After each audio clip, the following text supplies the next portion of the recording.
Bonsoir tout le monde. Si vous êtes prêts, nous allons débuter. Donc, dans un premier temps, je tiens à vous souhaiter la bienvenue à cette séance de consultation publique. Nous sommes le 27 mai 2024. Donc, séance de consultation publique qui porte sur le plan particulier d'urbanisme du secteur central de McMasterville, donc le noyau historique de la municipalité. Donc, ce plan-là découle d'une volonté du conseil municipal d'assurer une meilleure intégration du redéveloppement du secteur central de McMasterville. On l'a vu au cours des dernières années, beaucoup de nouvelles constructions sont apparues sur le secteur visé par le PPU, là, qui est enclavé entre le chemin du Richelieu, la voie ferrée Bernard-Pilon et le ruisseau Bernard. Donc, c'est le secteur qui est l'objet d'une attention plus particulière de la part de notre service de l'urbanisme dans le cadre de ce redéveloppement. Donc, la volonté du Conseil, assurer un meilleur redéveloppement de ce secteur-là en veillant à une intégration architecturale qui est harmonieuse, mettre en valeur les attraits que nous offre la rivière Richelieu, également encourager le transport actif et la mobilité par transport en commun. Donc, il y a ces éléments-là, d'autres éléments également qui vous seront expliqués en cours de présentation, mais je voulais vous faire une introduction à cet égard. Alors, je suis accompagné de Mme Marie-Pierre Tremblay, qui est directrice du service de l'urbanisme et du développement durable à la municipalité de McMasterville, qui a piloté le dossier, accompagné de Joël et de Lucas de la firme L'Atelier Urbain, qui sont spécialisés là, dans ce genre de mandat et qui accompagnent les municipalités là, pour ce genre de travaux de plans particuliers d'urbanisme. Alors, sans plus tarder, je leur prêterai la parole pour vous fournir toute l'information concernant ce plan particulier d'urbanisme, en vous rappelant que le règlement et le document du plan particulier d'urbanisme sont disponibles sur le site web de la municipalité pour consultation. Alors, sans plus tarder, la parole est à vous. Super, merci beaucoup. Est-ce qu'on m'entend bien? Oui, super. Donc, à l'ordre du jour ce soir, on a une allocation de M. le maire. On va vous faire un peu le contexte de la démarche, comprendre c'est quoi un PPU, les principes de base aussi là, dans lesquels on s'inscrit. On va vous présenter le plan particulier lui-même, donc les différents éléments là, qui sont inclus à l'intérieur. La mise en œuvre, ce qu'on prévoit pour en fait, là, réaliser la vision de ce document-là. On va vous présenter aussi différentes modifications au plan d'urbanisme qui découlent là, des interventions qu'on voudrait faire. Puis, on va terminer par une période de questions et commentaires, la parole est un peu à vous là, à ce moment-là, puis une clôture là, de l'Assemblée. Donc, première des choses, en fait, Atelier urbain, on est une firme en urbanisme, comme M. le maire a dit, mais aussi en aménagement et en expérience collaborative.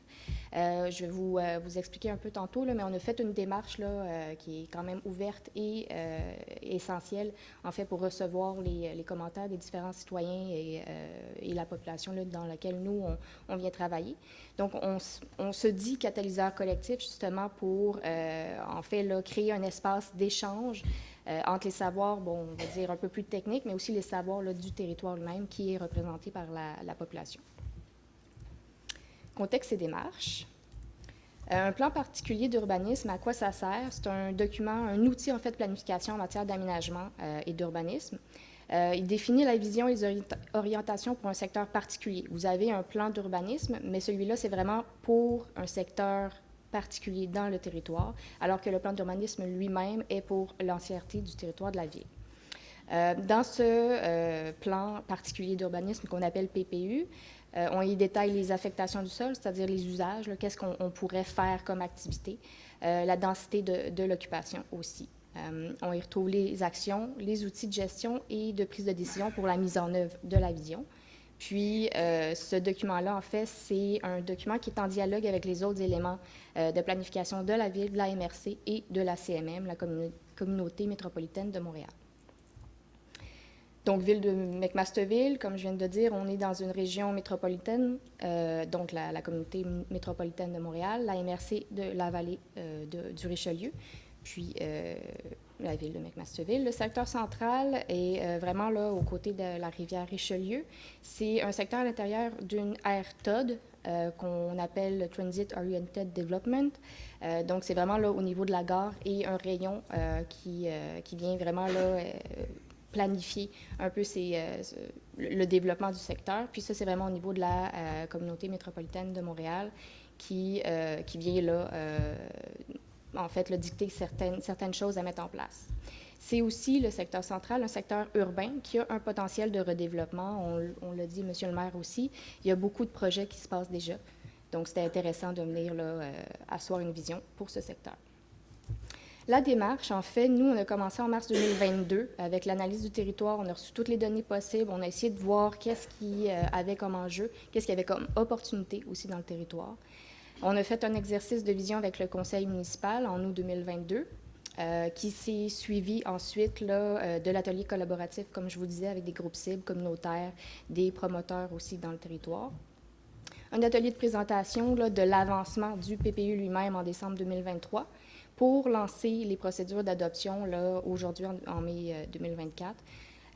Puis bon, on devrait là, terminer autour de août 2024 pour l'entrée en vigueur, donc qui soit effectif et applicable au territoire en août cette année.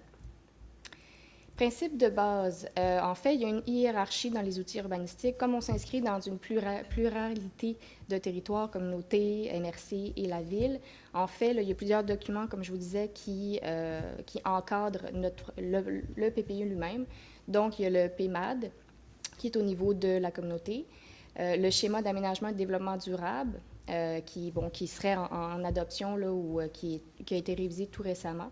Le plan d'urbanisme, qui, comme je vous disais, est un peu le document maître dans lequel s'inscrit le PPU, puis les règlements d'urbanisme qui sont par la suite, là, qui vont être révisés par la suite en concordance avec le plan particulier d'urbanisme. Tout ça, en fait, c'est pour répondre aux principes de conformité exigés par la loi. Donc, c'est un peu comme l'idée des, vous le voyez là, des poupées russes. En fait, l'un rentre dans l'autre, etc., parce que c'est un cadre qui vient, qui se lègue d'un plan à l'autre. On peut toujours être plus sévère quand on va plus local, un peu plus micro, mais on ne peut jamais être plus permissif. C'est-à-dire qu'une orientation du ministère ou qu'on retrouve dans le document de la communauté métropolitaine de Montréal, on ne pourra pas être plus permissif que celle-là, mais on pourra être plus sévère si on juge que le territoire a besoin d'une attention plus particulière sur certains éléments. Donc, la différence, vraiment, pour le plan d'urbanisme et les règlements d'urbanisme, c'est que le plan est la vision, est les intentions, alors que les règlements sont là pour encadrer et contrôler les interventions sur les territoires, notamment sur le domaine privé. Le PPU en tant que tel s'inscrit dans différents enjeux principaux, donc les changements climatiques, on le sait, l'offre en logement dans la CMM, mais aussi partout au Québec, on sait qu'on en a besoin, il y a un fort besoin en logement. De toutes sortes. Il y a la gestion de la densité aussi, comme c'est un secteur déjà urbain, déjà construit. Il y a quand même là, une attention particulière à avoir au niveau de l'intégration d'une densification. La mobilité durable aussi, on est dans une aire comme je disais, autour d'une gare. On veut essayer de revoir un peu les manières de se déplacer sur le territoire. La préservation du cadre de vie existant. On veut préserver l'intimité, on veut préserver aussi un peu le cadre de vie de la population déjà en place. Puis, bien évidemment, pour le secteur, la mise en valeur du patrimoine. La vision du PPU, c'est comme suit, je vais vous la lire, c'est « Le secteur central devient un quartier urbain remarquable et résolument tourné vers sa rivière. Il profite des investissements tant publics que privés pour verdir et améliorer le milieu vers une mobilité de proximité connectée. La densification qu'on y retrouve est juste et intelligente, unissant le passé sur les traces de l'avenir. » Donc, il y a plusieurs éléments là-dedans qu'on vous a soulignés. Donc, quartier urbain, on sait qu'on est déjà là, dans un secteur construit, mais on va peut-être avoir une urbanité un peu plus active, on va dire. Tourner vers sa rivière, comme M. le maire l'a mentionné, on veut vraiment là, reconnecter la ville avec son milieu naturel, dans le but de verdir, aussi de revoir la mobilité de proximité, puis dans le secteur lui-même, voir une densification qui est juste et appropriée pour le secteur. Cette vision-là s'appuie sur différentes orientations. La première était un design identitaire et audacieux qui, lui, en fait, là, vient vraiment orienter les interventions urbaines pour qu'elles soient soignées, qu'elles soient dans l'essence un peu historique du quartier, marquées par une signature audacieuse également, pour en fait révéler les différents paysages tant naturels que urbains. Au niveau de la deuxième, déplacement de proximité et connectivité, c'est vraiment d'offrir un milieu de vie sécuritaire et convivial pour tous, donc autant piétons, vélos, autos, en fait que tout ça, que la façon de se déplacer dans le secteur soit transformée, soit sécurisée et inclut des aménagements actifs et attrayants, facilitant là, la connectivité entre les différents points d'intérêt du quartier et l'ensemble des services de la ville, bien sûr. La troisième, c'est la densification invitante. Donc, le secteur viendrait accueillir une forme urbaine modulée qui intègre des notions de compacité et de gestion des hauteurs, qui crée un quartier qui est sensible à l'échelle humaine, c'est-à-dire qu'au niveau du piéton, là, on ne soit pas oppressé par une grande hauteur, par exemple. La densité peut prendre plusieurs formes, donc c'est ça qu'on vient appuyer là, au niveau du secteur. On maximise aussi les différentes opportunités de redéveloppement, ce qui amène une mixité d'usage, notamment dans deux pôles, qui crée un va-et-vient entre les différentes activités. Le cadre bâti est supérieur, répond à plus autres attentes de développement responsable, écologique, etc., là, au niveau de l'empreinte elle-même. Les interventions d'aménagement sont en lien avec ces orientations-là.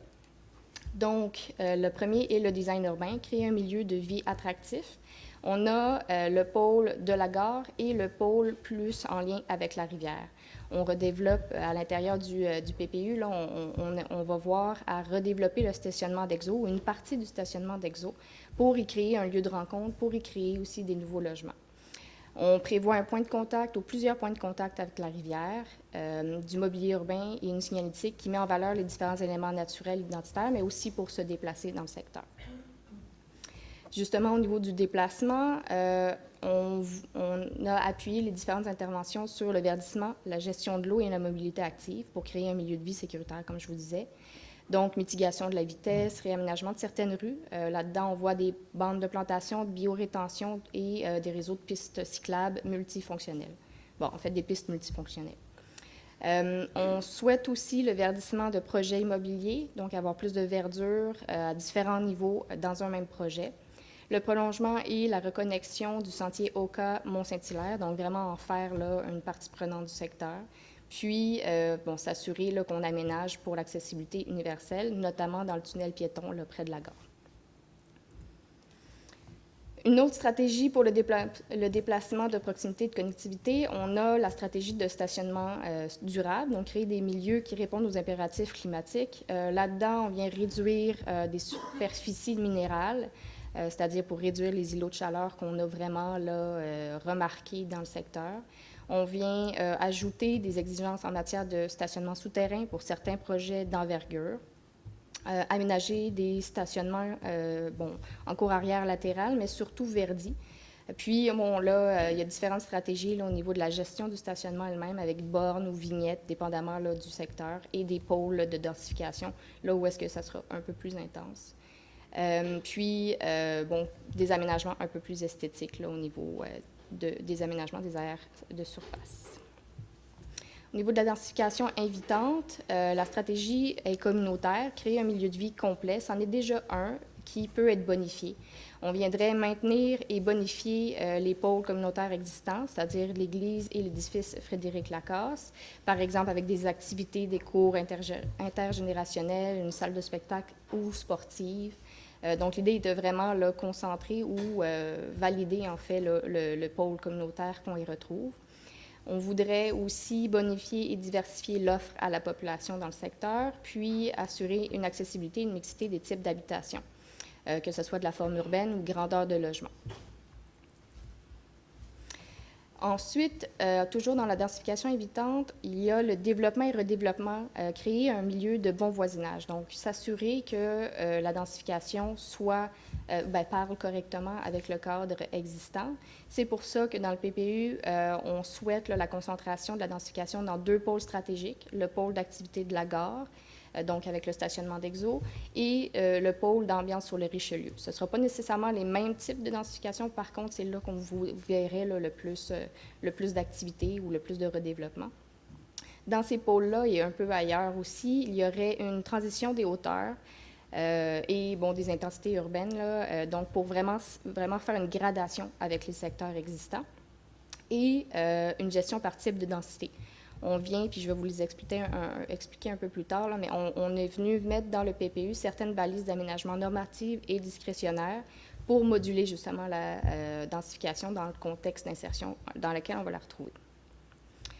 Tout ce que je viens de vous dire, vous le retrouvez dans le concept d'organisation spatiale. Vous voyez les deux pôles, le pôle d'activité de la gare qui est vraiment au niveau du stationnement Exo et le long du Richelieu pour l'ambiance. Puis les deux pôles là, communautaires avec l'église et l'édifice. Pour la mise en œuvre, donc c'est là qu'on vient, comme je vous disais, les stratégies réglementaires à avoir les balises d'aménagement qui, bon, là ici, encouragent l'intégration urbaine de qualité.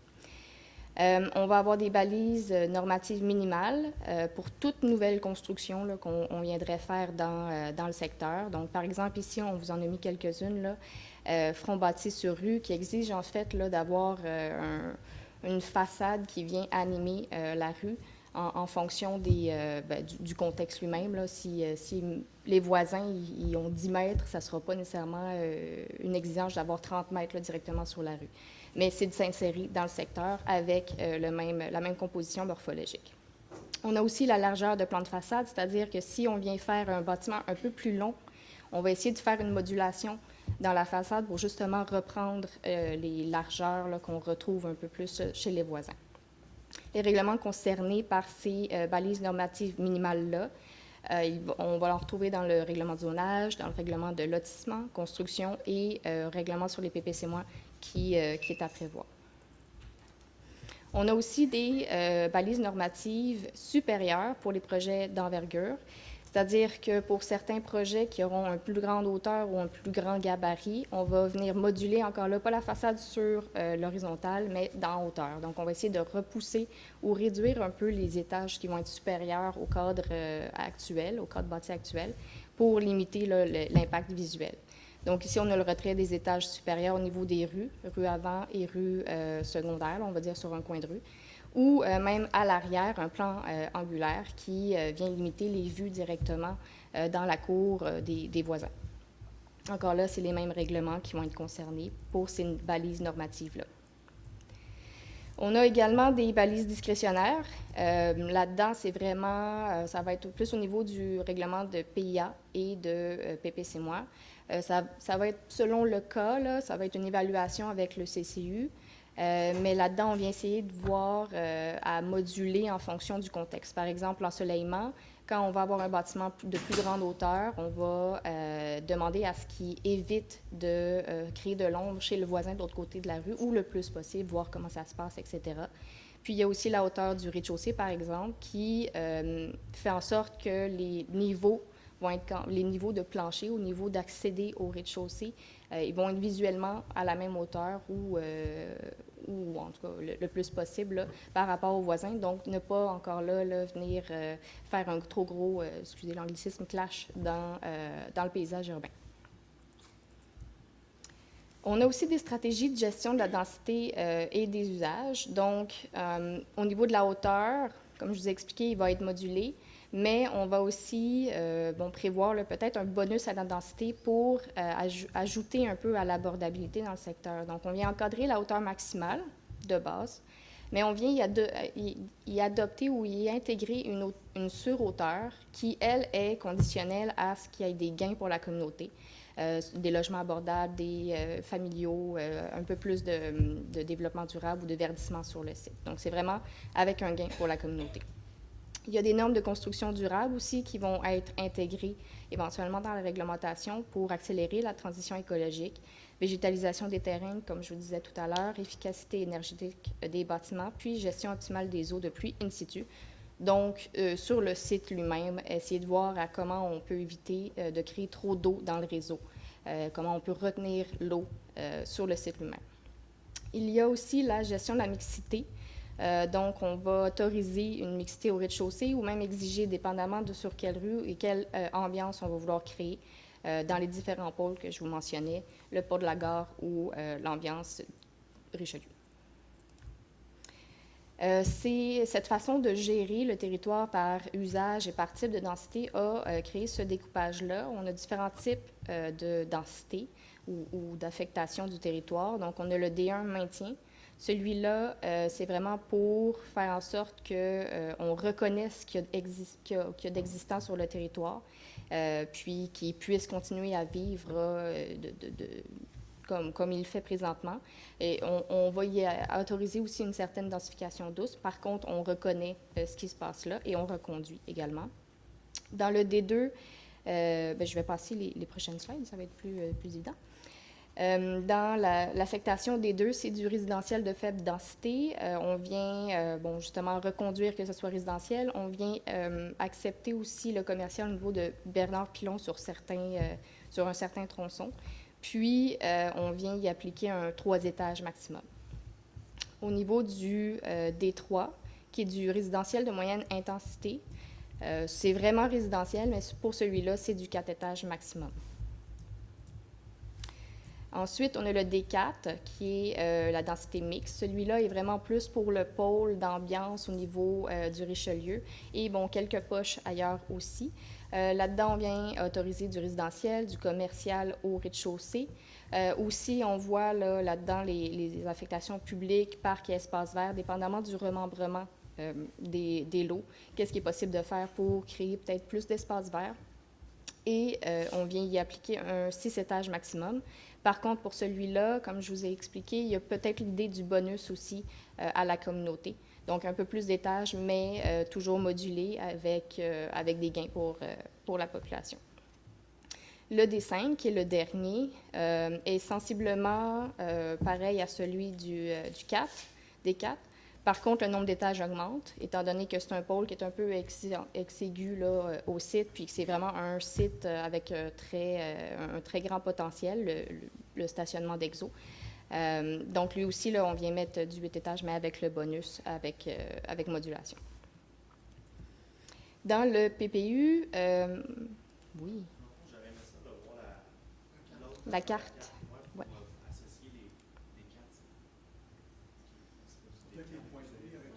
Oui. J'ai pas de... c'est pas grave. Donc, D1, on vient avec la rue Nobel, puis ce qu'on retrouve là avec le projet intégré ici, puis le projet intégré là, au niveau de l'ancienne école. Donc, si on vient reconnaître ce qui se passe là. On a le D2 qui est comme un peu ce qui est entre la Traque et la rivière Richelieu. Ce qui est vraiment existant, là, les duplex, triplex, là, ce qui bouge un peu, mais qui va rester là, essentiellement dans la même densité. On a le D3 qui, en fait, là, dans une idée concentrique, qui vient faire une espèce de gradation, encore là, d'intensité, de densité avec les autres zones qui sont de plus faible densité ou plus faible occupation au sol. Puis après ça, bien, comme je disais, il y a l'ambiance Richelieu avec le D4, puis quelques pochettes, encore là, dans l'idée concentrique, pour entourer ce qui va se passer au niveau du stationnement d'Exo. Je vous laisse un petit 2 secondes. On va y revenir après, si vous avez d'autres questions. N'hésitez pas. Donc, dans le PPU lui-même, il y a justement les différentes balises que je vous ai brièvement présentées. Là-dedans, vous allez voir qu'est-ce qui est normatif, qu'est-ce qui est discrétionnaire, qu'est-ce qui s'applique. Là, par exemple, on voit ici les largeurs d'un plan de façade. Comme je vous disais, la modulation qu'on voudrait retrouver dans une façade si elle est plus grande que le contexte voisin. Donc, on voudrait revoir là, ce plan-là. Donc, n'hésitez pas à le consulter. Puis, il y en a quand même quelques-unes, là, donc n'hésitez pas. Dans les outils moyens pour mettre en œuvre ce PPU-là, ce n'est pas juste la réglementation, il faut aussi se doter de programmes et de financement. Il faut dire que le conseil municipal, dans toutes ces interventions-là et dans toute sa bonne volonté, va pouvoir établir là, ses différentes priorités en fonction des budgets disponibles, des programmes, des financements provinciaux, de la CMM, etc. Donc, c'est vraiment dans cette optique-là là, qu'on travaille. Donc, il va y avoir des études, une planification plus poussée, des stratégies plus approfondies, par exemple une politique du logement, une étude commerciale et patrimoniale pour s'assurer là, qu'on s'arrime bien avec ce qu'on retrouve sur le territoire, une étude de circulation et du transport en commun. On vient rajouter des logements, il faut qu'on puisse gérer ces déplacements-là. Il y aurait un plan d'aménagement du chemin Richelieu dans lequel on viendrait là, faire la connexion, comme je vous mentionnais, du chemin Oka-Mont-Saint-Hilaire. Donc, voir comment ça peut se faire là, réellement sur l'emprise de rue. Puis, un plan directeur de design urbain et de mobilité pour avoir une signature à l'ensemble du secteur, signature visuelle. Dans le PPU, on va aussi là, déterminer une contribution financière pour le financement des infrastructures ou équipements municipaux. Donc, les projets de développement qu'on va pouvoir autoriser vont aussi permettre là, de financer certains projets de la communauté pour améliorer les infrastructures là, dans le secteur. Il y a aussi un programme d'acquisition d'immeubles. Ce pouvoir-là est essentiel dans le secteur pour permettre à la Ville d'acheter ou de louer, louer certains lots, certains immeubles, certains bâtiments pour justement des activités communautaires ou autres là, écrites dans le PPU. Puis, c'est aussi là, le même pouvoir qui permet à la Ville d'administrer ces immeubles-là. Il y a aussi l'idée d'avoir des incitatifs à la population pour la rénovation, pour la densification douce, etc. Donc, des programmes d'aide et des politiques municipales pour supporter la communauté qui est en place. Merci, Joëlle. Merci. Merci, Joëlle. Maintenant, je vais vous présenter certaines autres modifications qui ont été incluses dans le projet de règlement. Donc, Joëlle vient de vous présenter ce qui avait trait plus particulièrement au plan particulier d'urbanisme du secteur central. Dans le projet de règlement de modification du plan d'urbanisme, il y avait d'autres éléments qui étaient inclus. Donc, on a également prévu des mises à jour au niveau des aspects légaux qui encadrent le plan d'urbanisme. On est venu mettre à jour l'identification des pistes cyclables et des routes régionales. On a mis à jour certaines projections sur les besoins en matière résidentielle. On a indiqué certaines mises à jour sur les infrastructures d'aqueduc et d'égouts et on est venu désigner certaines parties du territoire par leur positionnement géographique plutôt que par le nom de leur propriétaire qui peut être sujet à changement. Donc, vous voyez à l'écran la mise à jour des pistes cyclables. Donc, c'est particulièrement cet élément-là qui concernait l'ensemble du territoire et non seulement le secteur du plan particulier. Donc, on est venu mettre à jour les infrastructures cyclables sur l'ensemble du territoire et aussi les infrastructures qui sont projetées, qui sont illustrées en pointillés à l'écran.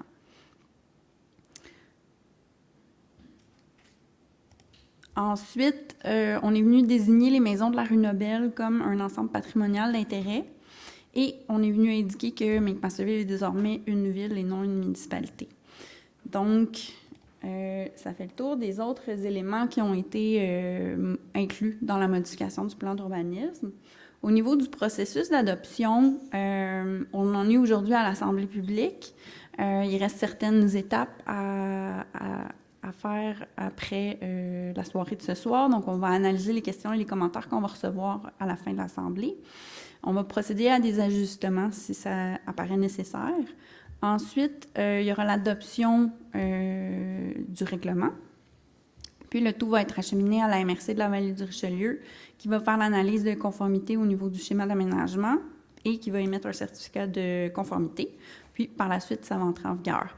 Ensuite de ça, il va y avoir des règlements de modification, comme je l'ai mentionné tantôt, zonage, lotissement, construction, PIA. Donc, il y a plusieurs autres règlements qui vont découler du règlement dont on parle ce soir. Puis ça va venir dans une étape ultérieure. Donc, au niveau du projet de règlement qui est présenté ce soir, c'est pas un règlement qui est susceptible d'approbation référendaire.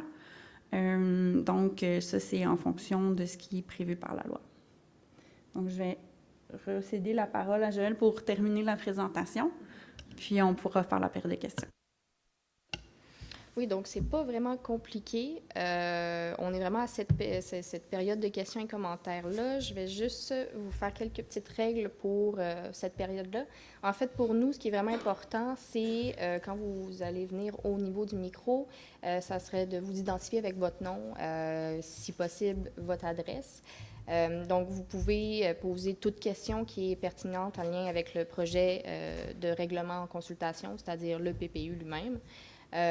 Bon, le temps n'est pas nécessairement compté, mais bon, dépendamment du nombre de commentaires qu'on va recevoir, éventuellement, on va essayer là, de réduire à une question claire si jamais le commentaire est trop long. Donc, essayons de répartir le temps entre chacun de façon équitable. C'est pas mal ça. Donc, les gens qui ont des questions, vous êtes invités à venir au lutrin à l'avant, puis juste appuyer sur le bouton pour allumer le micro pour parler, pour que ça puisse être enregistré pour la diffusion sur notre page. Merci.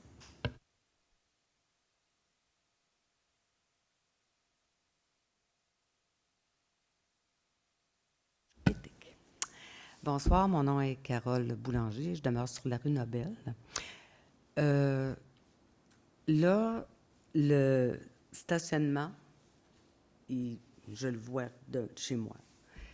Donc là, vous me dites que ce sera du 8 étages qui sera là. C'est encore plus haut que les Richelloises. Donc, en tout cas, je trouve que ça commence à faire un gros cube, un gros carré. Et ces gens-là vont passer où pour s'en aller sur le bord de l'eau? Parce que nous, la rue Lynn fait le tour, mais là, j'ai un petit peu peur qu'on débloque les entrées de Lynn qui s'en vont dans les stationnements de la gare pour que les gens passent par là. Donc, ce qui va occasionner qu'on n'aura plus un secteur tranquille pantoute, là. C'est ma question.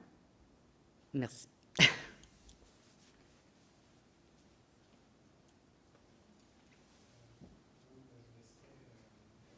Parfait. Bien, c'est sûr que oui, en effet, là, c'est jusqu'à 18 étages. C'est pas nécessairement ce qui va se construire. Puis, comme mentionné, il va y avoir les balises qui vont moduler quand même cette grande hauteur-là. Puis, par la suite, au niveau de la circulation, c'est sûr que là, comme prévu dans le PPU, il y a une étude qui va se faire pour vraiment voir où ces gens-là pourront passer. Évidemment, comme on est dans un aire TOD ou de Transit Oriented Development, l'idée, ça va être aussi de miser sur le transport collectif, le transport actif, pas nécessairement juste la voiture. C'est sûr qu'elle va être prise en compte. On n'est pas dans un quartier nécessairement piéton, là. Donc, il y a tous ça, ces éléments-là qui ont été réfléchis et imbriqués ensemble pour que, oui, bon, il y ait de l'identification, mais qu'il soit quand même adapté pour le secteur. Est-ce que ça répond à la question?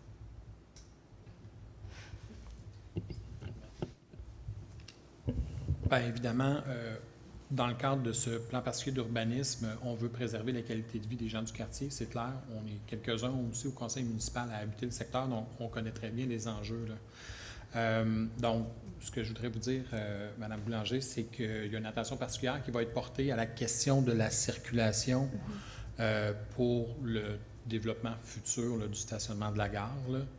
Puis, évidemment, ce qu'on souhaite autant que possible pour ce secteur-là, c'est d'attirer des utilisateurs du transport en commun, peut-être des gens aussi qui vont travailler à proximité de ce site-là, dans le but de limiter le nombre de voitures qui vont être utilisées là, par ménage. Donc, c'est la vision, puis on va se donner aussi des objectifs pour arriver à concrétiser cette vision-là.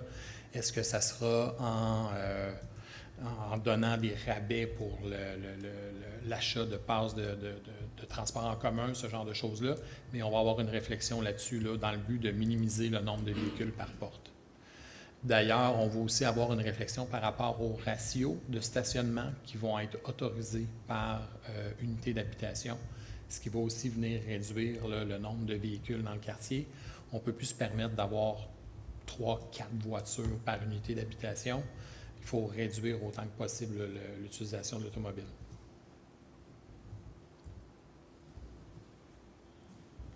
Je ne sais pas si ça répond à votre préoccupation, mais... Je laisse inquiète pareil. Il n'y a pas de place de sortie. Il y a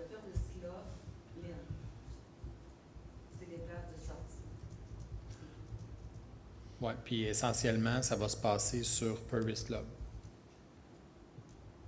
On ne souhaite pas que la rue Nobel devienne une rue collectrice là, pour se rendre sur le chemin du Richelieu. C'est pas ça l'objectif. On veut profiter de l'occasion du redéveloppement du secteur de la gare pour dynamiser le secteur, mais on ne veut pas amener davantage de voitures dans les rues résidentielles, ça c'est clair. La rue Purvis Club, bon, actuellement, elle est utilisée par les gens qui utilisent le transport en commun. Elle pourrait être utilisée par des gens là, qui resteraient là, à proximité de la gare éventuellement. Là.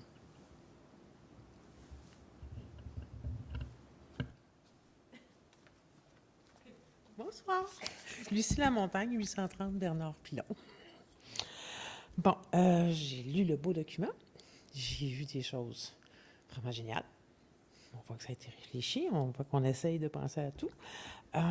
La densité actuelle est à 19,3. Fait que le PMAB demande 1014 portes, logements supplémentaires. 80% du territoire va être réorganisé, grosso modo, sans compter la section de la gare qui... En tout cas, on prévoit 370 à 465 nouvelles portes. Ça va être quoi le nouveau taux de densité quand ça va être atteint? Parce que on explose un peu. Mais on explose pareil. Fait que ça représente, en chiffre, pour moi, là, c'est comme combien plus de monde, combien plus de personnes vont habiter dans ce secteur-là avec ne serait-ce que les 370 ou 365 portes supplémentaires. Et les 549 autres qui sont manquantes seraient où? Où est-ce qu'on va les installer? Donc, c'est ça, combien de nouveaux résidents? Puis, au niveau de la question qui découle de ça, est-ce qu'on a vraiment bien pris le temps de faire une consultation aussi avec des architectes et des ingénieurs dans le travail d'urbaniste, dans cette planification qui est vraiment particulière, particulièrement pour les portions D4 en densification mixte, D5 densification urbaine, en regard de la co-responsabilité qui est assez évidente face aux trois professions, face au volume réel des bâtiments. L'empreinte au sol, oui, c'est une chose. Mais là, on est obligés, nous autres, monsieur, madame, tout le monde, de regarder le volume qu'on va voir.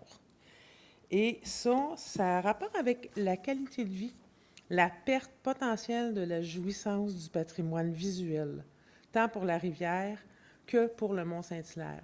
J'ai bien compris qu'il va y avoir des aires qui vont s'installer. Ça va changer. Il y a déjà des belles promenades, il y a déjà des belles choses. On parle de pistes cyclables. Mais je suis comme... Ça va être gros comment, tout ça? Tu sais, ça va être gros comment?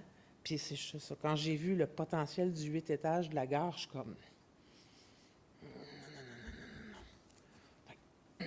C'est comme... Moi aussi, comme j'ai vu plein de belles choses. J'ai vu plein de bonnes intentions, mais entre le papier puis la réalité, tu sais, c'est pas vous quatre qui allez bâtir. Oui, il y a des normes, il y a des règles, il va y avoir des standards à suivre. Mais c'est quand même pas vous quatre qui avez tant travaillé, qui allez bâtir ça, puis avec un potentiel de scrapping visuel. C'est sûr que de sur la rivière en canot ou en kayak, ça va être pas mal moins beau. Voilà mes questions. Merci. Vous pouvez juste éteindre le micro.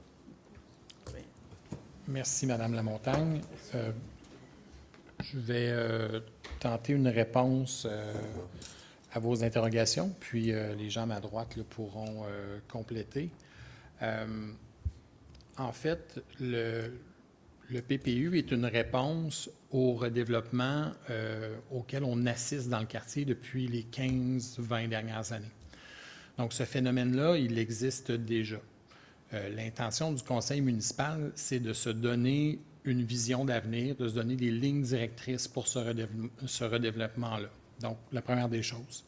Maintenant, à certains égards, oui, il y a une augmentation de la densité dans certains secteurs stratégiques C'est pas partout dans le quartier. On les a identifiés, donc le pôle Chemin du Richelieu et le pôle de la gare. Pourquoi c'est nécessaire? Parce qu'il y a quelque chose qui se passe actuellement dans la société qui s'appelle la crise du logement. Donc, on a deux façons de construire du logement. On peut continuer à alimenter l'étalement urbain, donc à s'étendre horizontalement vers Drummondville, ou encore commencer à monter un petit peu plus en hauteur. Donc, ici, c'est l'option qui a été choisie en le faisant avec des experts qui nous accompagnent dans le but que ça soit bien fait, que ça soit harmonieux, puis qu'on puisse préserver une qualité de vie dans ce quartier-là, voire même augmenter la qualité de vie des gens en se donnant des moyens collectifs d'avoir des beaux espaces publics, d'avoir un service de transport en commun de qualité. Donc, il y a une réflexion urbanistique là, autour de cette idée-là d'avoir des édifices de plus grande ampleur. Maintenant, 8 étages, je comprends que ça frappe l'imaginaire, mais ça, c'est vraiment le seuil maximal. La réglementation, elle dit 6 étages, peut-être 8 si le promoteur propose un projet avec des logements familiaux, des logements abordables, ce genre de choses-là. On retient le commentaire à l'effet que ça peut choquer, mais c'est sûr qu'on va aussi prendre en considération l'impact que tout ça aura sur le paysage. On veut, tout comme vous, conserver une belle ville à McMasterville. Sur le nombre de personnes dans le quartier, bien écoutez, on prévoit grosso modo 400 portes additionnelles, là, je vais grossièrement. Là. Actuellement, il me semble qu'à McMasterville, là, on a un ratio d'1,9 personnes par logement. Donc, si vous faites la multiplication, ça va vous donner là, à peu près le nombre de personnes qu'on peut anticiper de plus dans le quartier. Ce qui peut être intéressant quand on augmente le nombre de personnes dans un secteur, c'est que ça peut aussi nous amener du commerce de proximité. Un élément qui est aussi identifié là, dans le cadre du PPU. Par rapport à la consultation des ingénieurs, bien évidemment, avant de délivrer des permis à la ville, on s'assure d'avoir les capacités en termes d'eau potable, en termes d'égout sanitaire. On ne délivre pas de permis si on n'a pas ces capacités-là dans nos réseaux d'infrastructure. Donc, tout ça se fait là, avec une réflexion approfondie. Oui, mais au niveau architectural, parce que c'est l'enfant pour ça, c'est une chose, mais quand le cube est là. Bon, sur la question de l'architecture, ça, c'est des éléments qui sont extrêmement subjectifs. Par contre, l'entièreté de la municipalité est assujettie à ce qu'on appelle un PIA. Donc, un plan d'intégration et d'implantation architecturale, justement pour qu'on se donne des critères qualificatifs dans ce qui va se bâtir sur le territoire de la municipalité. Puis, depuis l'implantation de cet outil-là, je vous dirais qu'il y a un écart quand même assez significatif entre les projets qui nous sont proposés par les promoteurs et ce qui va être autorisé au permis. C'est-à-dire qu'on est exigeant envers les promoteurs sur les qualités architecturales, le type de matériaux utilisés, les mesures d'efficacité énergétique, une foule de mesures là, qui font en sorte qu'on a des projets de meilleure qualité à McMasterville. Puis bien, ce secteur-là va aussi en faire partie. Là. On n'abaissera pas nos critères de qualité, ça c'est sûr. Non, c'est pas dans le sens de la qualité des critères, c'est... Je vous inviterai à vous avancer pour la captation vidéo, s'il vous plaît. Celle-ci, j'ai une portance de voix qui est... c'est vraiment... Parce que, tu sais, j'ai bien regardé, je suis comme... Ce qui va être en devanture, où on va avoir le mixte résidentiel, commercial, veut pas, on va être en hauteur. Là. On ne sera pas juste sur du 2 étages. C'est juste, ce serait juste pas logique par rapport au restant du document. C'est clair et évident, mais c'est là que moi, je suis comme... Wow, là, il va y avoir une barrière visuelle dès qu'on va tourner le coin, ou à peu près. On va arriver dans la barrière visuelle, puis vous, tu sais, le recul du visuel, comme on le voit dans bel oeil, on voit que les maisons, tu sais, ça recule, puis ça suit la courbe de la rivière, mais là, c'est comme... On va arriver devant des gros blocs. Si on va sur du 6 étages, ça va marquer, là. Et je pense aux gens qui sont derrière, où tu as encore certaines fenêtres visuel qui donne un peu sur la montagne, qui donne un peu sur la rivière. C'est perdu, ça, là. Il n'y en aura plus. Bien, écoutez, on va le prendre en considération, là, mais habituellement, on fait des interventions intelligentes là, du point de vue urbanistique avec Master. Je ne discute pas l'intelligence de vos interventions. C'est juste que c'est pour ça, de là, de dire, OK, bon, il y a le resto qui est là, à côté, il y a l'autre bloc, mais là, on va sur un autre volume, on va sur un autre type architectural. Je doute pas de la beauté des choses, c'est juste que ça va être une moyennement grosse différence si on tombe dans du 6 étages, là. Je vous rappelle qu'il y a une modulation là, qui est faite dans le secteur. Là. On ne parle pas de 6 étages partout. OK. Il y a 2 secteurs qui sont plus particulièrement visés là, pour l'augmentation des hauteurs de bâtiments. C'est le chemin du Richelieu qui est à 4 étages, peut-être 6, tout dépendamment de ce qui est offert. Puis il y a le secteur de la gare qui est quand même isolé. Là. Les résidences sont quand même plus loin. Puis on a déjà du 5 étages avec les résidences richelloises, donc monter à 6, on n'est pas beaucoup plus haut que les résidences richelloises. Donc, ça s'est fait avec un souci de réflexion. Il n'y aura pas de maison unifamiliale avec des tours, une tour de 6 étages à côté. C'est pas comme ça que le PPU est prévu, là. Le serait peut-être complété. Oui, non, exact. En fait, les balises, juste pour répondre à la première question, si on avait testé ces balises-là avec différents professionnels, oui, en fait, là, ces balises-là, on les retravaille et on continue à les travailler avec nos différents mandats. Par exemple, on les a développés, puis vraiment, là, contre-validés au niveau de Laval, quand on a fait le code de l'urbanisme, avec un peu le même principe là, de découpage du territoire par forme urbaine. Puis, justement, là, ces balises-là permettent d'être sensibles au contexte dans lequel on s'inscrit.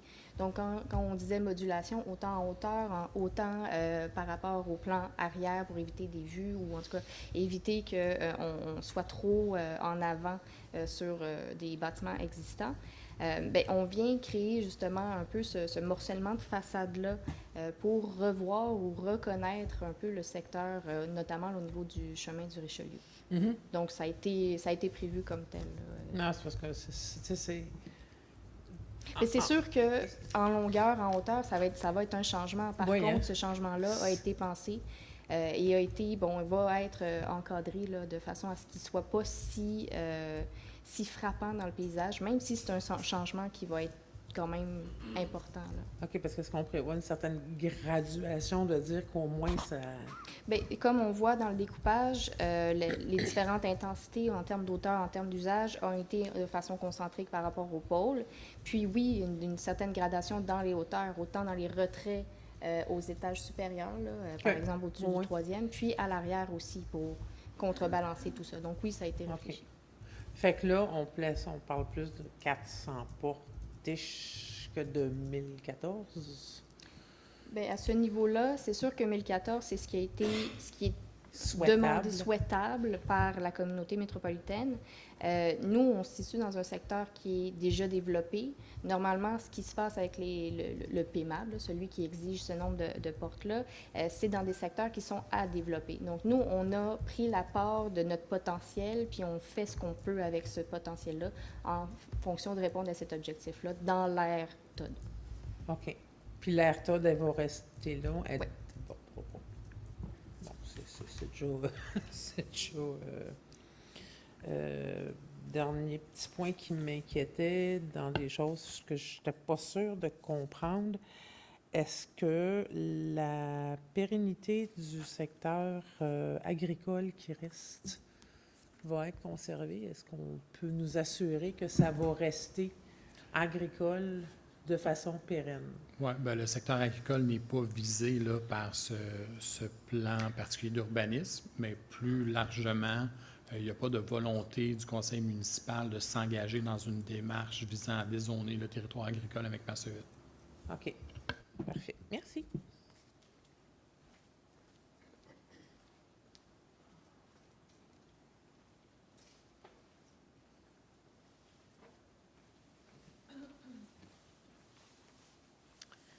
Hélène Bricot. Bon, moi, c'est plutôt des inquiétudes que je viens exprimer, là. On parle d'un secteur, c'est bien mentionné, c'est dans un enclave, hein, assez restreint. Les terrains sont déjà pas très grands. Je m'inquiète du côté sécurité. Si advenait, je sais pas, moi, un événement quelconque, là, ça m'inquiète. Ensuite, je pense que les gens qui habitent au bord de l'eau, dans le vieux McMasterville, c'est pour la qualité de vie en premier. On fait partie des municipalités de la vallée du Richelieu. J'en connais pas beaucoup là, qui ont des blocs appartements au bord de l'eau comme ça. C'est ce que vous voulez mettre. Je regarde ce qui existe déjà, là. On a 4 logis, 4 étages au bord de l'eau, au bout de ma rue. On avait garanti qu'il y aurait de la verdure puis des arbres à l'arrière. Je me disais, c'est pas possible. Et le résultat, il n'y en a pas. C'était pas possible. Tu as des belles promesses, mais moi, c'est ce que je réalise. J'ai 4 logis à côté de chez nous. C'est pas gros. On était bien chanceuses, 4 logis. Mais en arrière du 4 logis, c'est de l'asphalte bord en bord. C'est du stationnement. Alors moi, là, la qualité de vie, j'en doute beaucoup qu'elle va être préservée. Parce que déjà, les terrains ne sont pas grands.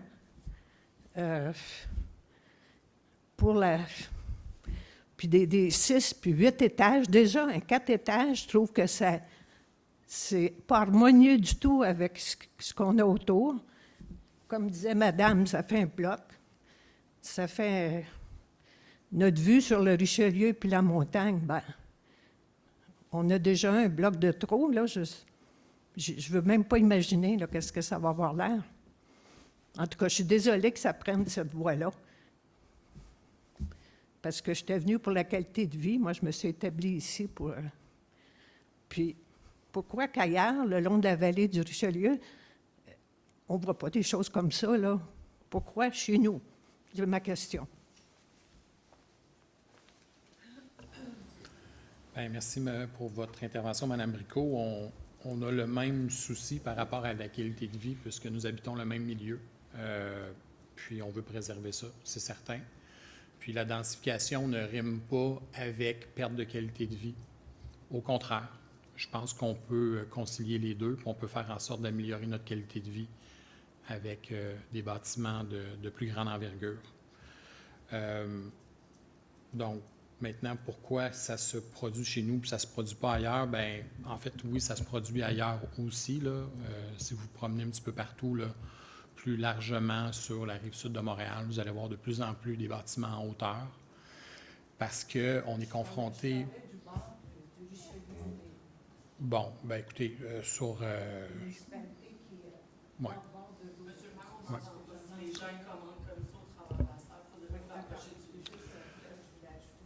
Bon, ben c'est un choix qui est fait chez nous. Là. Je ne peux pas commenter pour les autres villes. Il y a des contextes qui sont différents. Mais vous êtes bien entendu, Mme Bricot.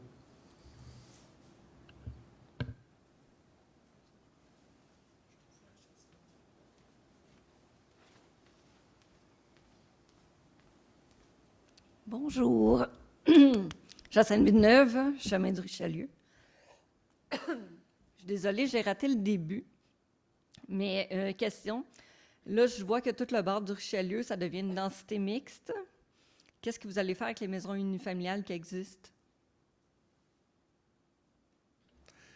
Bien, la Ville n'est pas promoteur de projet, là. Ça va se faire au gré de la vente et d'acquisition d'immeubles. Donc, ce n'est pas un projet là, pour la plupart du chemin du Richelieu. Vous savez qu'il y a déjà un projet là, qui est en cours, là. Mais pour les autres emplacements le long du chemin du Richelieu, ça va se faire au gré de la vente et des acquisitions des immeubles. OK. Vous avez fait référence au projet qui va s'installer, là. Vous démolissez 2 maisons patrimoniales. Ça, c'est combien d'étages? C'est 4 étages qui est prévu à cet endroit-là. Parfait. OK, 4 étages. Que le maximum, vous me dites, c'est 6 sur le bord du Richelieu. Bien, en fait, effectivement, le maximum, c'est 4. Possibilité de 6 si jamais il y a une entente avec le promoteur d'ajouter des unités d'habitation pour du logement social, par exemple. OK. Vous m'amenez à ma seconde question. Qu'est-ce qu'un logement social, selon vous? Ben, c'est un logement qui bénéficie d'une mesure de subvention par l'État pour pouvoir loger des gens. Parfait. Un 3,5, c'est quoi le prix d'un 3,5 selon vous, un logement social? Est-ce que vous avez des questions spécifiques au projet particulier d'urbanisme ce soir, C'en Madame est un, Villeneuve? parce que je veux savoir c'est quoi que vous considérez comme un logement abordable. Je veux pas avoir un débat avec vous ce soir, Madame Villeneuve. Ben, je ne suis pas en train de faire un débat, je vous pose des questions. Est-ce que vous avez des questions en lien avec le PPU? Bien, ma question, c'est qu'est-ce que c'est qu'un logement abordable pour vous? Ben, j'ai répondu à votre question. OK. Bon. Si jamais vous avez des documents que vous pouvez me faire parvenir pour me dire exactement c'est quoi un logement social, c'est quoi les subventions et tout, parce que moi, ça ne m'éclaire pas votre réponse. Bien, là. il y a plusieurs types de programmes là, qui existent par le gouvernement pour soutenir l'habitation. Donc, des subventions qui sont données directement aux locataires ou encore des subventions qui sont données aux propriétaires. Quand on parle de logement abordable, c'est lorsqu'il y a une certaine proportion du revenu qui est accordé à l'habitation. De mémoire, c'est 30 ou 40 là, mais bon, on est dans les statistiques, là. On est là-dedans. D'accord. OK. Parce qu'un 3,5 à 1090 je ne considère pas que c'est un logement abordable. Là. Bien, Puis c'est le projet qui va se faire sur le chemin du Richelieu. Le promoteur lui-même m'a dit que le prix pour un 3,5 serait de 1090 actuellement. Alors, une fois que ça sera bâti, ça se pourrait que ça soit plus. C'est mon commentaire. vous m'informez du prix des logements, mais puis que je trouve trop élevé, soit dit en passant. Puis bien, ce qu'on peut faire, nous, comme élus municipaux, pour équilibrer le marché du logement, c'est de donner des conditions favorables pour qu'ils s'en construisent des logements, parce qu'actuellement, il en manque partout au Québec. Donc, on est là-dedans, puis on essaie de se donner des outils pour qu'il y ait de la construction de logements sur notre territoire. D'accord. Parce que s'il n'y a pas plus de construction de logements sur notre territoire actuellement, la croissance fulgurante qu'on vit du prix des logements va s'accentuer dans les prochains mois, dans les prochaines années. Il faut absolument construire du logement, tout le monde le dit. Ça vous m'avez. Là. Moi, je suis totalement sensibilisée à ça. C'est juste que ma crainte, c'est que, en général, tout ce qui se bâtit actuellement est hors de prix. C'est que moi, je pense aux gens qui sont à faible revenu, tout augmente. Que, tu sais, je veux m'assurer que quand vous dites qu'il va y avoir du logement abordable, ça va être vraiment du logement abordable parce que les familles ont besoin de se loger, puis actuellement, c'est de plus en plus difficile. OK, c'est beau la densification, j'espère que ça va être bien fait, que ça va être joli, puis que ça va être sécuritaire. Parce que moi, quand je regarde ça, je vois une mini-île des Sœurs où c'est ultra densifié, puis qu'il y a de la construction. Ils disent là, que si jamais il y a une catastrophe, ils sont bien mal pris. Je ne veux pas qu'il se passe la même chose avec Masterville, surtout avec une grosse entreprise qui va se bâtir, qui va utiliser des produits chimiques. Même, en tout cas, parenthèse, là, le BAP le nomme même là, dans les critères comme quoi que danger de catastrophe. Là. C'est nommé dans les critères, dans les risques encourus. Il y a juste une voie d'accès à ce quartier-là, que, tu sais, je vais être sûre que ça va être sécuritaire. Tu sais, il y a déjà du trafic, des fois, le matin, sur le chemin du Richelieu, que je vais être sûre que vous preniez tout ça en compte, tu sais. Est-ce que vous avez pensé à un autre chemin d'accès, je ne sais pas moi, à la 116 ou... Bien, évidemment, si on pouvait faire un nouvel accès sur la 116, on l'aurait fait depuis longtemps. Malheureusement, on n'a pas ce pouvoir-là comme municipalité de passer par-dessus une infrastructure du CN, puis on a encore moins les moyens financiers de le faire. Maintenant, sur les questions de sécurité, bien, il y a un accès vers Saint-Basile-le-Grand, il y a un accès vers Belleuil, il y a un accès ultimement qui pourra être débloqué sur la rue Hérot-Léman, il y a un accès piétonnier via le tunnel Wilson, donc il y a quand même des options advenant quoi que ce soit. Puis je vous dirais qu'actuellement, le principal risque de ce quartier-là est un risque d'inondation, peut-être un risque ferroviaire aussi. Puis tout ça a été pris en compte. Là. Bien, je vous parle d'actuellement. Tout ça a été pris en compte là, dans nos plans de mesures d'urgence. OK. Donc, mais Northvolt s'en vient? Vous êtes au courant de ça, effectivement. Ah, pour vrai? Non, mais c'est un risque encouru. Je veux dire, vous regardez le développement sur long terme, alors on peut regarder sur le long terme aussi. Madame Villeneuve, un risque n'est pas un danger. Et lorsqu'on identifie les risques, on se donne les moyens que ça ne se concrétise pas en danger. Donc, c'est ce qui est fait actuellement. On est au courant de tout ce qui se passe avec Nordvolt, puis ça va être pris en charge. Bon, parfait. C'est juste que, bon, je voulais juste que vous sachiez mes préoccupations. C'est bien entendu, merci.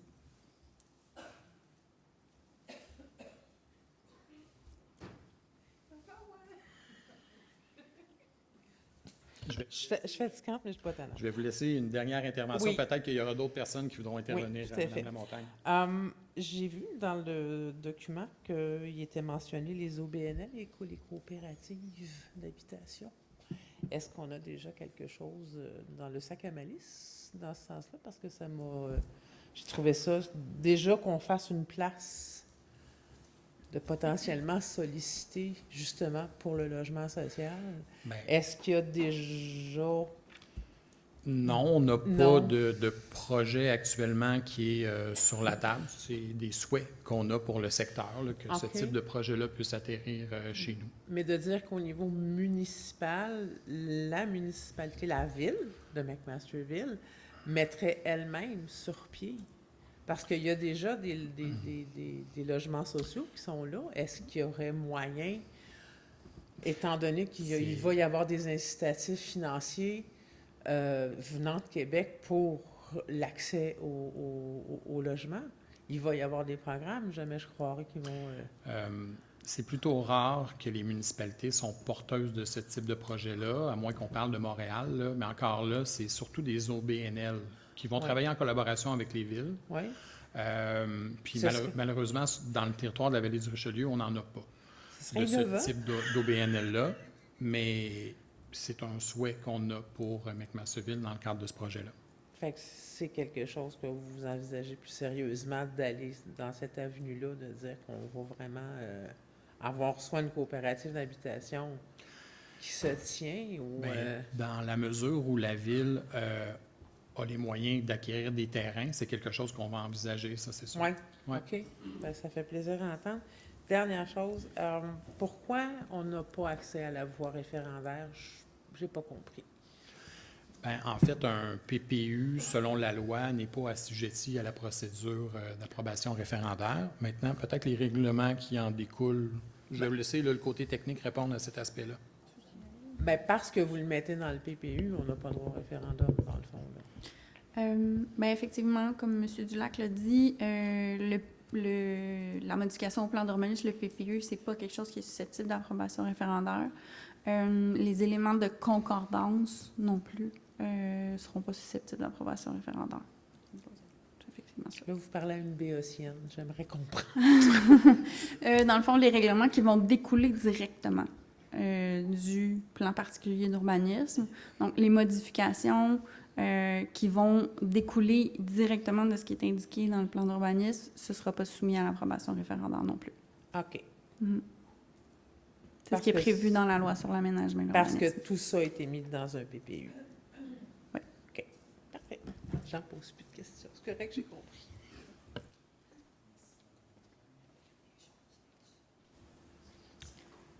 Y a-t-il d'autres questions, d'autres interventions?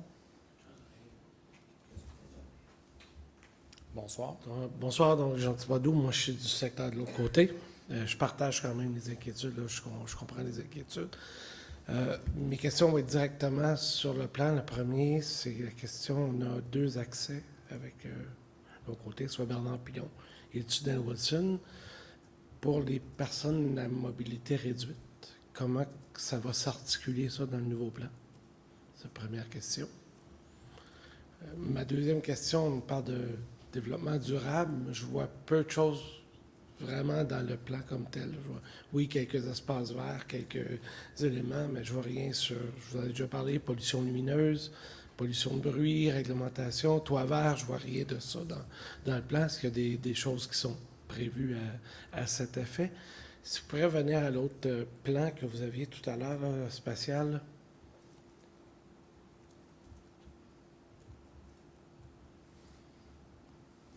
Je vois 3 espaces verts là-dessus, soit le parc Ferdinand Boardman, le parc commémoratif. Le troisième me semble être un terrain privé. Je pense que c'est pas un espace vert qui est disponible à la population? Est-ce que c'est le but d'en faire un parc qui deviendra disponible à la population ou c'est juste un visuel vert? C'est la question parce qu'il n'y a que 2 parcs accessibles à la population, selon moi, dans le secteur. Voilà. Alors, question des déplacements pour les personnes à mobilité réduite. Là, vous avez nommé le tunnel Wilson. Effectivement, il y a un enjeu là, on le conçoit très bien, puis on a commencé à travailler ce dossier-là à la municipalité là, pour pouvoir faire une réfection de ce tunnel-là, pour permettre aux gens à mobilité réduite, aux gens avec une poussette, aux gens en vélo, de pouvoir emprunter le tunnel sans devoir emprunter l'escalier. Il y a des coûts importants associés à ça, là, mais ça reste dans nos cartons dans les prochaines années si la municipalité en a les moyens, mais c'est un souhait qui a été identifié. Pour le reste du quartier, bien évidemment, lorsqu'on refait des rues dans le secteur central, bien systématiquement, on ajoute des trottoirs. Donc, on s'assure aussi qu'il n'y ait pas de poteau de téléphone en plein milieu du trottoir, ce qui est une aberration à mon sens. Donc, graduellement, on essaie de corriger les erreurs du passé au fil de la réfection des rues. Pour ce qui est du volet environnemental, je pense qu'il y a quand même certains éléments qui sont nommés dans le PPU. Peut-être que je vous laisserai en discuter.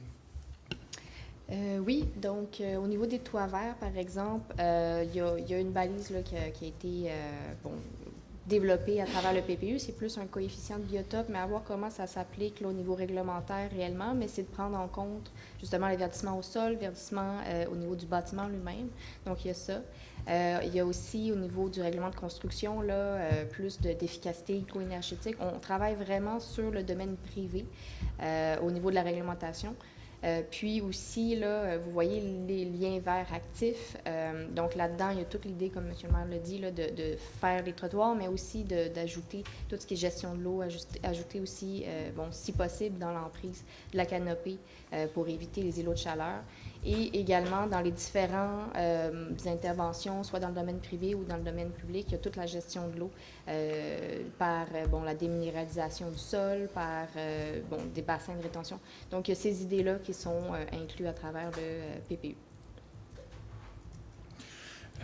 Vous avez également nommé là, la question de la pollution lumineuse. Bien, ça, c'est systématique là, je vous dirais dans la ville, là, lorsqu'on fait des remplacements de lampadaires de rue, on s'assure que ce soit la technologie DEL qui répond aux critères dark sky, là, le ciel noir. Là. Puis on a également ces exigences-là dans le cadre de notre PIA, là, de s'assurer qu'il n'y ait pas d'impact sur le voisinage puis d'éclairage vers le ciel. Puis on a également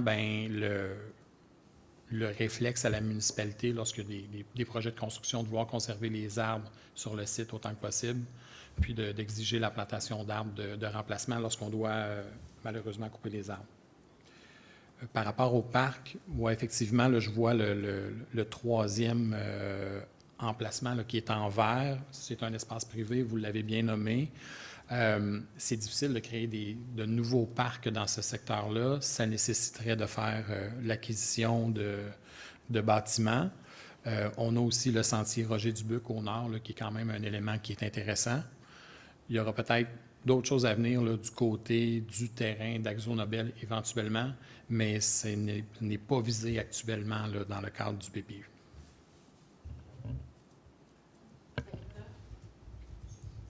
Si je peux juste compléter, là, c'est sûr qu'il y a l'identification ici là, qu'on reverra peut-être, mais aussi ce terrain-là est soumis à des grands enjeux d'inondation. Donc, à savoir qu'est-ce qui peut occuper cet espace-là dans le futur, là, c'est quand même à regarder éventuellement, mais donc, c'est plusieurs raisons pourquoi ce terrain-là reste comme il est aujourd'hui. Ouais. On a oublié de nommer également qui est prévu dans le cadre du PPU d'ajouter des placettes donnant accès à la rivière Richelieu. Donc, entre autres, rue de l'École, à l'intersection de Bernard-Pilon également. Donc, On veut vraiment là, faire en sorte que les gens aient accès au bord de l'eau. C'est la volonté là, qui est exprimée dans le plan particulier d'urbanisme.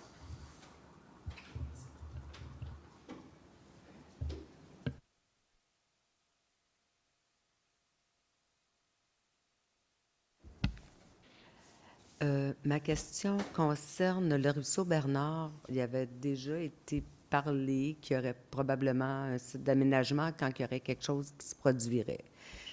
Vu ce qui va se bâtir, est-ce que ça pourrait faire partie du projet, qu'on puisse l'aménager pour au moins avoir cette verdure-là pas loin de la maison? C'est un terrain qui appartient actuellement à l'entreprise AkzoNobel. Alors, d'une longueur d'environ 350 mètres. Ensuite de ça, on a le terrain de l'entreprise Nordvolt. Il y aura des discussions à cet effet-là, effectivement, mais à l'heure actuelle, la Ville, n'en étant pas propriétaire, bien, c'est plutôt contraignant. Mais oui, on a cette visée-là qui est un aménagement sur ce site-là qui serait accessible aux citoyens.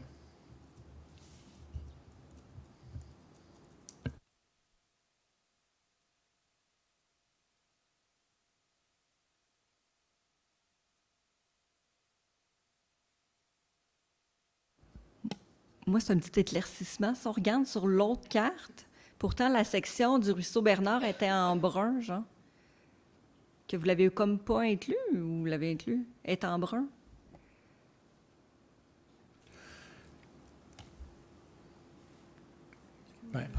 Ben, oui, tu peux répondre. Ouais.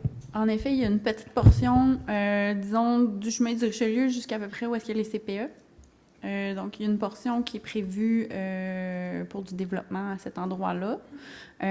Par contre, comme vous voyez, il n'y a rien de prévu sur la partie plus haut, là, entre la voie ferrée puis les CPE. Puis de l'autre côté du ruisseau. Donc, c'est sûr, comme Monsieur Dulac l'a mentionné, ça va être possible si c'est notre volonté de pouvoir aménager quelque chose d'accessible pour les citoyens à cet endroit-là, mais on n'est pas propriétaire actuellement. OK, mais la partie entre le ruisseau Bernard puis Purvis-Claube Oui. dans le bas, Oui. ça appartient à qui? Ça appartient aussi à AkzoNobel en ce moment. OK, mais vous prévoyez l'acquérir ou... Bien, c'est prévu que le développement soit possible à cet endroit-là. Donc, AkzoNobel pourrait le vendre parce qu'on imagine qu'ils ne le développeront pas eux autres mêmes, là. Mais ils pourraient le vendre à un promoteur, par exemple. OK. Est-ce que vous envisagez d'acheter le terrain de AkzoNobel éventuellement? C'est une boîte ou... Le terrain d'AkzoNobel, dans son entièreté, l'enjeu qu'il y a, c'est que c'est là où on retrouve le plus de contamination. Oui, hein. ça, je suis au courant. Donc, l'ensemble du site là, de l'ancienne usine a été décontaminé en partie, puis le gros de la contamination a été ramené sur cette partie-là. Donc, comme municipalité, de s'en porter acquéreur, bien, ça vient aussi avec un passif environnemental. Donc, c'est un pensez-y bien. Pour revenir à la portion là, la portion qui est en brun là, que vous avez identifiée, il serait même souhaitable qu'elle soit développée parce qu'à l'heure actuelle, il y a toujours de la chaussée à cet endroit-là. Hein. Oui, je sais. C'est l'ancien stationnement des employés de la CIL, puis ça n'a jamais été retiré. Donc, on a un îlot de chaleur là, qui ne sert à rien. La nature commence à reprendre ses droits, mais pour faire un travail correct de réhabilitation environnementale, il faudrait qu'il y ait du développement de ce côté-là. D'accord. J'avais une autre question, mais elle vient de me sortir de la tête. OK. C'est bon. Merci. Maintenant, ce qu'on voit sur la carte, ce n'est qu'une infime partie là, du terrain d'AkzoNobel. Ça n'a pas été inclus parce que ça ne fait pas partie là, du plan particulier d'urbanisme.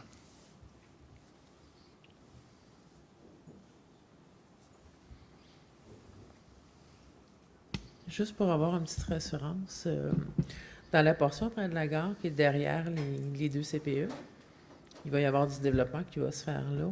Qui va devoir prendre en charge le résiduel de contamination de cuivre qui est encore sur le site?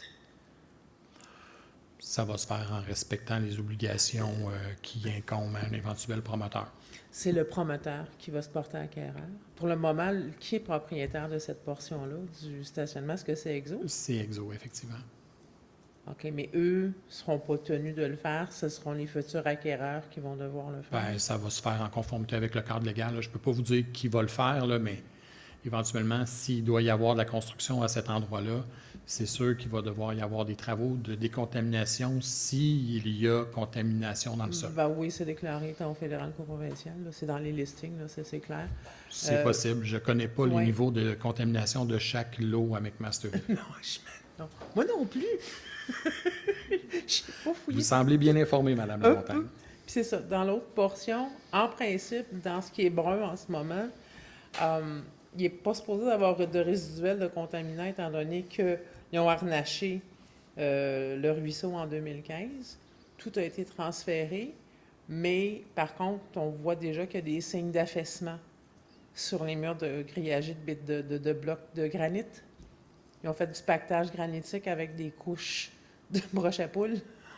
C'est déjà en mouvement. Est-ce qu'on va, avant de bouger là-dessus, il va falloir qu'il y ait que ce soit retravaillé, là? Parce que de l'autre côté de ça, c'est la zone enclavée. Bien, vous savez, les ingénieurs au Québec sont tenus par leur ordre professionnel à assurer la sécurité du public. Oui, oui, oui. Donc, ce genre de considérations-là vont être examinées éventuellement s'il y a une construction sur ce site-là. Oui, mais là, on parle dans quelques années quand même au niveau de dire de cet aménagement-là, ce ne sera pas dans les prochains 2-3 ans là, que McMasterville entrevoit potentiellement récupérer ça pour la population au niveau d'un parc. Ça, on parle dans quelques années? Je ne peux pas vous donner d'échéance à ce Vous moment-là. n'avez pas d'échéance? OK, parfait. Merci.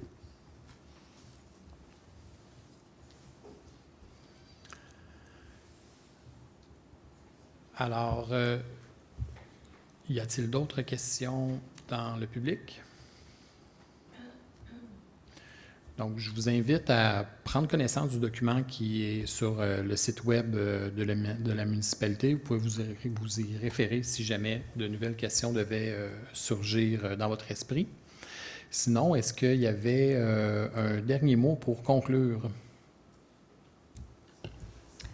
Ben merci pour ce mot. J'étais pas préparée pour faire un mot de clôture. Je voulais juste peut-être vous remercier là, d'avoir été attentif puis d'avoir posé vos questions. Comme M. Dulac a dit, on reste disponible quand même pour vous écouter. J'espère qu'on aura répondu à vos questions. Je vous remercie à mon tour d'avoir été présent ce soir. Je vous souhaite une bonne fin de journée.